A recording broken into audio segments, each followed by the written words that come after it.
and welcome back to my channel. And if you are new, then a big, huge welcome to you. And welcome to day 2 of National Epilepsy Week.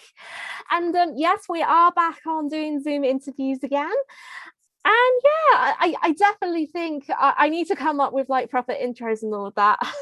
But it's all go, really, with the podcast and the YouTube videos. But it's definitely going to be a very busy week. But for day 2, we're doing something very, very special for day 2, because in today's vlog, I've been interviewing Cheryl of the Stevenson-Grech family, who are daily vloggers on YouTube, showing their experiences of what life is like as a family, with challenges, loads of triumphs, and lots of more stuff as well.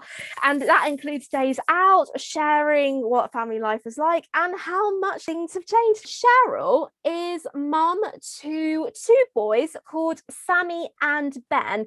Ben, who's the oldest, he has autism and epilepsy like I do, but also he's non-verbal. I really enjoyed interviewing Cheryl, and I think she was the loveliest people I've ever interviewed so far, really. So without further ado, I'll hand over to me and Cheryl for a wonderful chat. And if you want to go and have a look at the Stephen, Cheryl and Ben and Sammy's channels, I will leave all their links in the description box down below, including a very brand new YouTube channel that Sammy has created as well. So I'll leave all the links in the description box down below as well. But then yeah, so without further ado, here's to me and Cheryl for our amazing interview and collab. So we are joined by Cheryl of the Stephen and Grech family. So Cheryl, have I got your surname right first of all? You have done, yeah. I know quite a lot of people say it's hard to pronounce, but yeah, you got it right. Yay! And I was just a bit worried I hadn't really, but it's I just feel like a sigh of relief. Woo! and yeah, Cheryl, would you like to introduce yourself? Yeah, sure. Yeah, I'm Cheryl from the Stevenson-Grech family. There's my husband Stephen, there's Ben, and there's Samuel. We do daily day in the life vlogs, because obviously Ben's got special needs. He is autistic on the severe end, and he's also epileptic as well. So we just vlog our daily life and showing the ups and downs, basically. I've been following you guys since the very beginning, and you guys, did you upload about 3 years ago now? Or started? Yeah, we started vlogging about, trying to figure out now, but yeah, February, March time, about just over 3 years ago now. It's just crazy. It's just been a crazy 3 years. It's unbelievable how quick it's actually gone. I know, that is absolutely nuts. And you just think of all the 3 years, you've come so far, and it's just been absolutely incredible to see the journeys of the boys getting along and then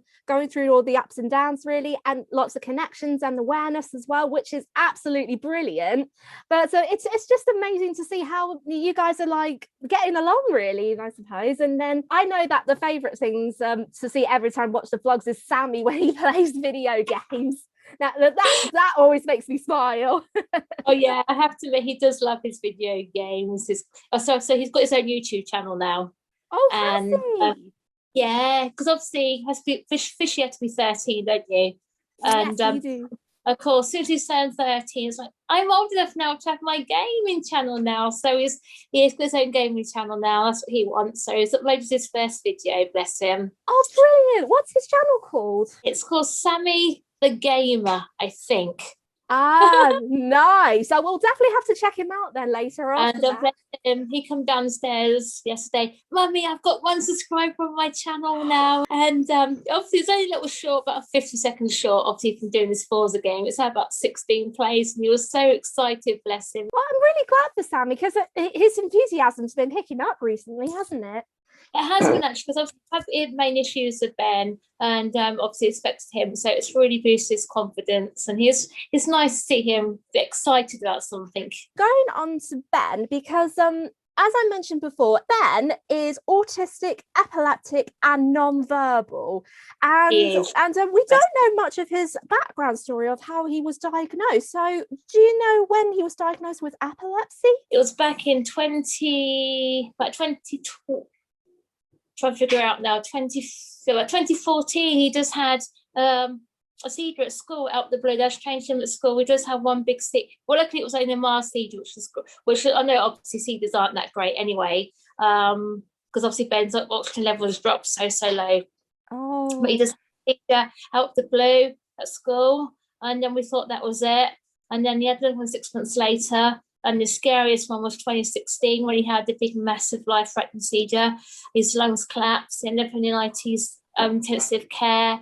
And then 24 hours, they won't think of the same child. It's crazy though, because it made me think, well, because Ben, when he had the seizures, I was in a similar situation as well, because I think my first seizure was about 2009, and but unfortunately I just got it before we went to France, because I was on with the holiday people at the time.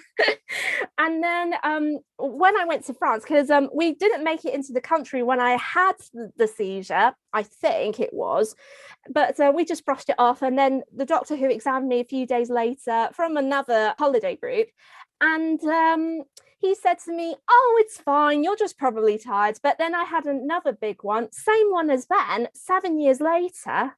And it's just like, it's funny though how things can go from little bit first time and then it's big and major the second time round. It's scary, but I'm sure in a parent's point of view, it's very, very difficult. They are very, very scary to watch. So obviously Ben went 5 years, completely seizure 3, was in the process of using his medication, and then a month ago, say about 6 weeks ago now, he had one in McDonald's car park, really, really scary. And then 12 hours later, he had another one in his sleep. So they are very, very scary things, especially because he has the tonic-clonic ones. Well, obviously, you know, tonic-clonic where they're shaken, they're the most dangerous ones there is. They are very, very scary to watch. I know that as well. I have tonic-clonic because I didn't know they were the most dangerous, because I know there were a few types, but I didn't know tonic-clonic were like the most biggest ones that would put you in danger. Yeah, that's what they said to us at the hospital. They said those ones, and also the nocturnal ones where you, at night time, they're the two most dangerous ones you can have, unfortunately. And it's hard really as well. And then also because Ben's non-verbal as well, I think from the way I see it, it adds the extra pressure, because sometimes you just don't know, and he can't speak of how he's feeling, or he can tell you when it's coming or anything like that. No, you can't, because I know, I don't know if you get auroras, because I know some people say, don't they, they're epileptic, they can actually sense their auroras. Like you said with Ben, he just can't tell us, nothing's happening. So again, it's just guesswork then, bless him. When Ben was going through a diagnosis before he got epilepsy, was he diagnosed with autism at the same time or before? No, Ben was diagnosed when he was early with autism. He was diagnosed when he was like 2.5. Because I know some people have to wait years and years. But obviously with Ben, he had all the classic symptoms when he was little. So we're quite lucky we managed to get the great early diagnosis, which really helped him big time. It's very rare to get an early diagnosis as well. I think so. I think because obviously Ben had all the classic signs. Obviously he was non-verbal. With the cars, he was spinning them round and round. With no eye contact. So yes, they just said, right, all the symptoms, all the signs are there, and they just diagnosed him after 2 days at the Child Development Centre. I know that before Ben was diagnosed with epilepsy, you had a bit of support, didn't you? But it was quite tricky. But then when, because I followed you when not long after Ben was diagnosed with epilepsy, I think, because you started 2018, 2017 when you started your YouTube channel?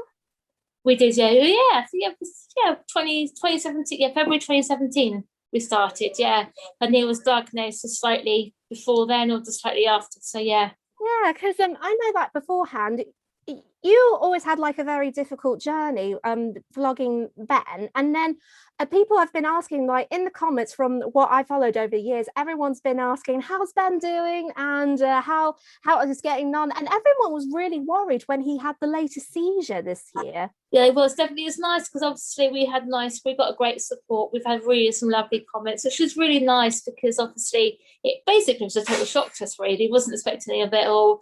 And yeah, it's really nice to see people were asking how he was and stuff like that. And being honest with the comments were that nice, they actually made me cry. I think because obviously all the emotions and things like that just got on top of you, and then suddenly you just read them all. I just burst out crying. It's just it's overwhelming, really, and it's always really good.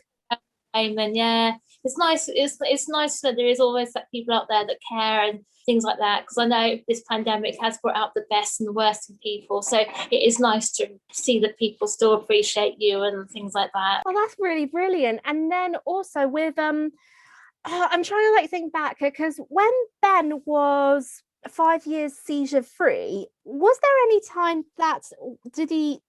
Because I can't remember when you did one vlog, did you say that his medication was changed during the 5-year period where he was seizure free? Yeah, it was, because obviously they changed it, because obviously they said, right, it's 5 years seizure free, he doesn't need to be on it now, we'll start reducing it. So of course we started reducing it down 1 mil per week, and suddenly next thing you know, then happens, and then so yeah, it's very hard to imagine, really. I mean, I was like in the same position, really. Both of my parents were shocked, and my mum used to be a nurse, and it was really scary, though. If you're someone who's just a parent, or if you are a parent with medical experiences, it can still be scary. Very, very much, because obviously Ben's got a seizure thing in place, because obviously, like I say, his oxygen levels drop so quickly. He's allowed to go 3 minutes for the seizure. Then if not, we has the rescue buccal or midazolam, which goes in the mouth, which goes in there, is quite, and then obviously it stops the seizure, but unfortunately it puts him to sleep. So but then again, as soon as Ben has a seizure, you have to dial 999 straight away, because his oxygen levels drop so quickly. He has to have oxygen sometimes to help him, and then a few hours later it's probably absolutely fine. But the most scariest thing was when he had his first seizure. Obviously there's recent ones, he actually slept for about 20 hours. Really? 20 hours? Blimey. He slept 20 hours, which is just so scary. Oh, because that wasn't like him. No, it definitely didn't sound like him as well, because usually he gets up early in the morning sometimes, doesn't he? About like 4 a.m, 5 a.m? Yeah, he was up at 20 to 4 this morning. Yeah, he's just gone to bed now. He's absolutely shattered after a full day at school, so he's gone up to bed. So hopefully he sleeps. Oh, I don't blame him, really, though. It's because it's very tiring work being the person. I always find anyway, but it's really hard to imagine, really, like if you're going through all the processes and that. And of course, with your latest vlog, after Ben had the 2 seizures in hospital, you and Stephen told in the vlog about what happened during the hospital, and that you both had a very negative experience, really, when you were in that hospital with Ben. Yeah, basically, it wasn't as much the hospital as such. It was run up to the hospital with all the people, professional people, trying to help us. Obviously, it's Ben's issues he's had since about from June last year. Of course, the pep saying to us, "Oh yeah, it's a mental breakdown." We said, "No, it isn't. It's medical." Things like that. It's only thanks to the hospital that we found out Ben's magnesium levels are too low. But yet the professional people helping us, if they'd have done the blood test back last year, Ben's recent seizures might not happen. So again, we kept saying to all these professionals, something is wrong, something's wrong. Oh no, it's not. Is this just his autism, or it's just this, it's just that? And we said, no, something is seriously wrong. They do say parents' instincts are right, and not being asked to, again, we proved them wrong. Oh, sorry, we proved them right, that then this is Ben's doing this, because Ben does that constantly as well. So that is the brain activity. And then him lying on the floor was just his way of saying, look, something's wrong, please help me. And sadly, no one believed us. This is what hurt us most, that we kept saying to all these professionals, look, something's wrong, please help us, we don't know what to do. And then basically they said, oh, no, it's fine. And of course, those who've had these seizures, they started to believe us again. It's like, yeah, if you believed us in the first place, this is what would have happened. So that is our negative experience. But I have to admit, the hospital were really, really great with us, because obviously Ben's 2 to 1. They let us both stay with him in hospital when he got blue lighted in at 2 o'clock in the morning. He had his own private room, obviously, because of the COVID things. And yeah, they made the beds up for us. Nothing was too much problem. They fed us as well, which was nice. So technically I didn't have to do that. Yeah, I had a really, really great, amazing experience at the hospital. And they've given open access now to the children's wards. So if you have any problems, not just seizure related or anything else, just phone them up. And if there's space, we can bring them in. Oh, that's absolutely incredible. It's definitely wonderful to see that the hospital supported you so well. But I was so surprised, really, with some of the nurses when they said, oh, it's just his autism. I was like, come on, really? Yeah, that was some of the professionals. Yeah, that was some of the professionals helping us. It's like, no, we even had video footage of what was going on, but yet they said no, nothing was wrong. So, but please, even out there, if you think you've got a child that's got suffering, trust your instincts. Please trust your instincts. I was actually talking to a few friends, and one of them said to me, with epilepsy as well as autism, there should be more training involved with the National Health Service to better understand patients with autism, and probably how to promote safety, and probably look out for signs, and how to spot seizures in hospitals for epileptic patients as well. So would you agree or disagree that the NHS needs more training, but not just the National Health Service, but maybe hospitals around the world? Definitely more autism trained. I do have to admit that. Obviously, a seizure related, because obviously Ben's tonic chronic, so you can definitely see when he's having a seizure. But yeah, definitely agree more autism trained, because that's another reason why we started our channel 4 in the first place. Because when we was out and about, Ben had meltdowns, people would just stare at you. So obviously, people with autism or people with any special needs have got a right to be in these places like everybody else has. So I definitely agree. More training, more awareness is definitely needed for everywhere, basically. It's nice because obviously sometimes that these shops often do these special hours, don't they, for people with special needs. I think that is really, really nice. There's only more of these places could actually do that. That'd be ideal. It's not really easy, like doing everything, the bits like that. And then I have a friend who was a nurse and a doctor, and they're both friends. One's a nurse and one's a doctor, and they both said to me they don't get enough training for patients with autism and epilepsy, and they feel like when they don't have any training, they feel very under pressured, which is it like, in one sense, really it's quite tricky. It is definitely very much so, because obviously when we've been to a few places, obviously the children's ward know Ben now, which is great, but the first few times it was like, oh, with Ben's autism, what does he do? What does he do? Because obviously with autism, the spectrum is so wide, isn't it? You don't get two children or two adults on the spectrum exactly the same. So I think this is another reason probably why more training, more ways is needed, because then no one's the same. It's like what some person might like, another person might not like. So with Ben, obviously with him, like he doesn't like too many people around, he doesn't like loud noises, but yet some other person might like the space, they may like the feeling of people being around them, they might like things loud and noisy. When I heard about that, I thought that I'm like Ben. I don't really like when people overcrowd, because I don't know if it's a sensation of like oversensitive to touch, or he needs space or anything, because that just sounds to me that it could be the case, because that there might be a few people who are like that as well.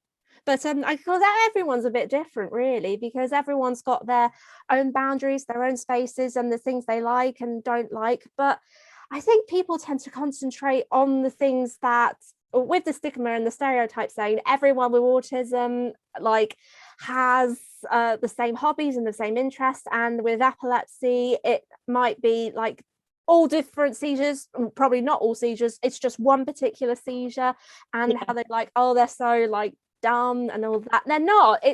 It's really bad with the stigma and the stereotypes. It is big time, because obviously we were searching about autism and epilepsy on the internet, and would you believe most of the sites have been from America, from Canada, Australia. There's hardly any UK sites over here, and it was just like thinking, yep, thing is, everyone in the world has autism or epilepsy. How come America, Australia, all those places, they seem to be more aware of it than what we are over here?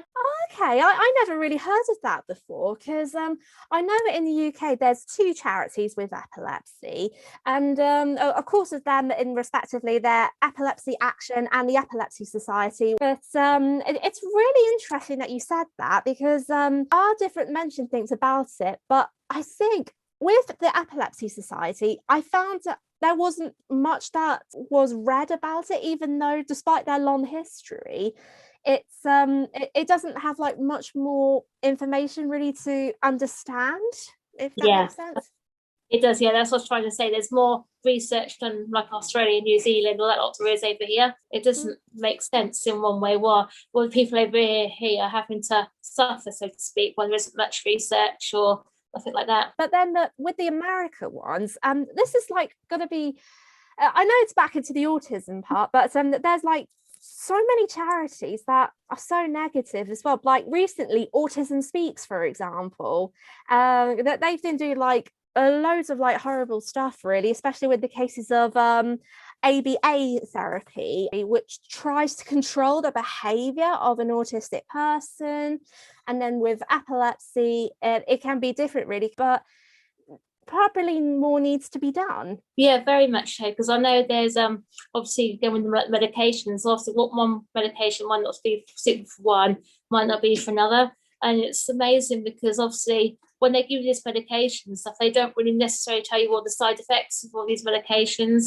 It's like swings and roundabouts, as you know, probably, isn't it? What it might control the seizures and things like that, but then you get a whole list of other side effects and things like that. And it's like trying to tick the boxes. Do I do this? Do I do that? And again, that's like with also like ADHD and stuff like that as well, isn't it? Again, all the medications, I know that's had bad press just recently, hasn't it, as well, with all the medication you can take for that. It's like people don't understand really, because again, it's hidden disability. Again, it's like, I know it helps because like the sunflower Lanyards scheme, that's pretty quite popular now, isn't it?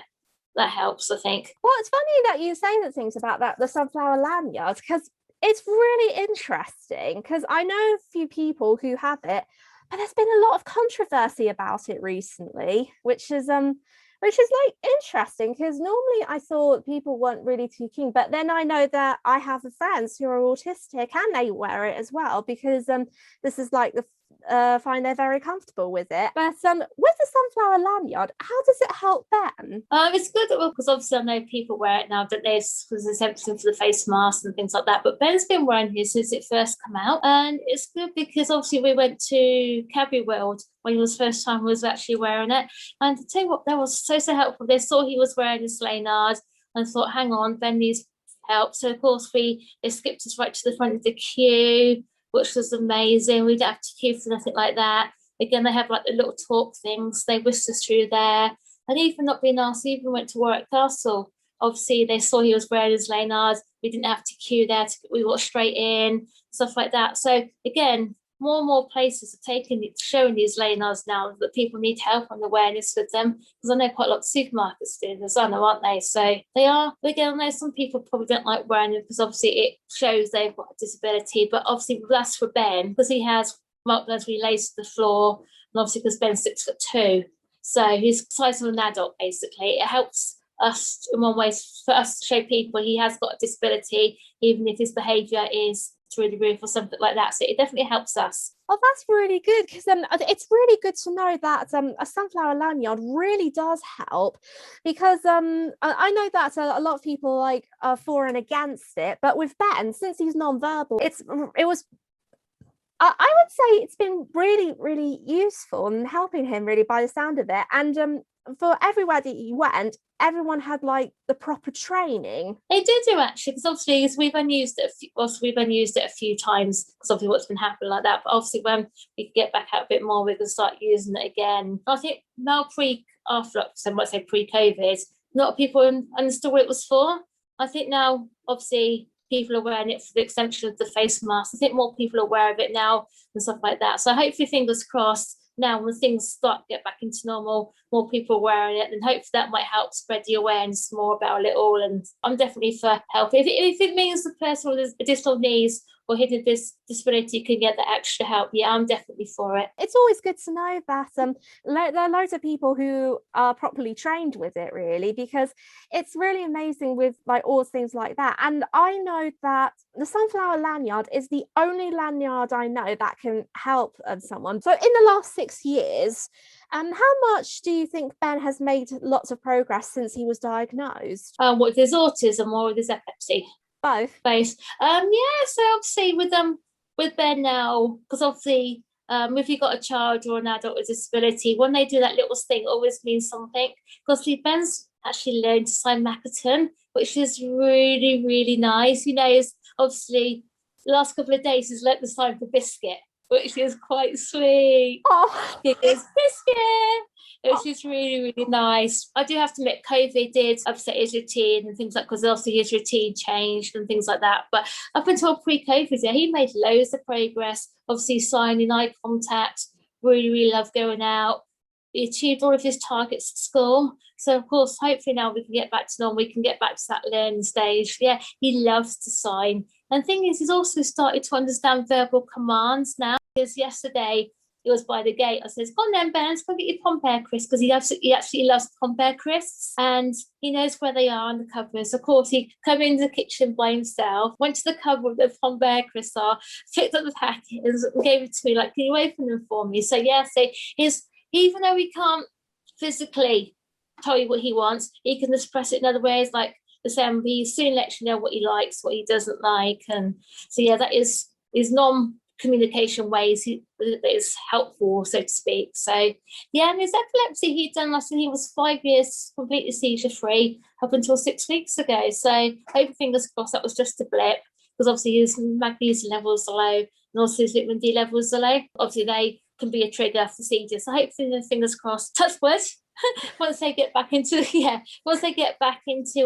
normal levels, hopefully, fingers crossed, he can become not actually say seizure free, but seizure controlled and sort of thing, because the hospital always said to us, once you've got a diagnosis of epilepsy, you'll always have it, even though you can be, say, seizure free forever after that, but yeah, he'll always have it. Epilepsy is a lifelong condition, really, but I know there are always got to be choices, really, because there is a person I know who not just one person I know, but there are a few people I know with epilepsy. Sometimes they have like brain surgery to like I don't know how you put it, but just like, not saying not get rid of epilepsy, but just try to control it just a little bit. But then there are some people who will have options with that, but I like the sounds of it though. I think would you be like if Ben, this is quite a tricky question to explain, really, because I know I'm worried I don't want to upset you, but it's kind of like, really, if Ben was non-verbal but you had to make choices on his behalf, would you consider like operations for epilepsy, or are you against them, not just for Ben but for the for all families entirely? I'm not too quite sure, actually, because it's something there's something we've never thought about, actually, because I did hear you can have, I think it's called, is it VNS? I think it's called, isn't it? The surgery, I think it is. Again, I think it's a personal choice, basically. If it helps, it helps. But it's something that we've never ever considered, really, because up until recently, I said Ben seizures were controlled and things like that. So I don't know. I think it's something we might, if we have to go consider it, I think it's something we might have to in the future, but touch wood, we don't have to. So it's really good how far Ben has come, really, and I know that we could go on forever, but I will leave with one final question, really, because I know that the boys want to get back to their football, really. They love football. What advice would you give to families, and especially parents who have children with autism or epilepsy, but if you're going through like different stages of progress, or how to deal with seizures? What's your advice on that? Obviously you do have the ups and down days, you do have lots of bad days and good days. Cherish all the positive moments and things like that, because again, you have like something little means a lot for us, for Ben. Like I said, with him learning the sign for Macaton, for any other child that might not mean nothing, but for Ben that means something. Again, to think of the positives. We do have to admit there will be good days and bad days, but sometimes the positive ways do outweigh the bad days. And obviously try and trust your instincts, basically. If you know something's wrong, and you can always get second opinions anyway, so that's entitled to. Because I know Ben is very, very hard work, I do have to admit that, but I won't be without him. I will not be without him. Oh no, Ben's like he's always the sunshine, isn't he, into the family, really, and it's really good to see him like doing really, really well. And I know that when he goes on his trampoline, it always just makes me smile, because he's got a very positive attitude, really. He's just like, whenever something goes wrong, he's like, yep, I'm going to carry on with my life and just like move forward and like be happy, really. Because I think his enthusiasm, really, it's changed really a lot, really, and it's brought so many joy to so many people who watch your YouTube channel as well. And I can really see it in the comments. That's the case. One more thing I do want to say, obviously, like when he had the seizure, obviously like something flipped back in his brain. So I don't know if it was his brain resetting itself, but then the day later we come back on his trampoline. The day later, You went outside on his trampoline. That was the first time I went on in about 10 months. I actually first started crying because it was just so emotional. It is. I do have to admit, we do have tears. We do have tantrums, but again, that's like with normal life, isn't it? So oh yes, well, we have like many ups and downs really, but that's a part of life really. But then also with Ben turning into a teenager and now Sammy turning into a teenager whose birthday was recently, it's definitely going to be like extra challenges really. But I think whatever happens really, that they will both move forward in a very positive direction and attitude. And Ben, I know you're not watching now, but if you are watching this, massive thumbs up to you, 2 thumbs up, and we cannot wait to see your progress very soon. But yeah, but Cheryl, thank you so much for coming on today. It was really been a massive honour to interview you today, and hopefully thank you very much for inviting me. Oh no, you're welcome. It's always a massive pleasure, and we're definitely looking forward to seeing your vlogs very soon, really. Okay, thank you very much. You're welcome. And until then, everybody, I will see you tomorrow for another video for Epilepsy Awareness Week. Take care. Bye.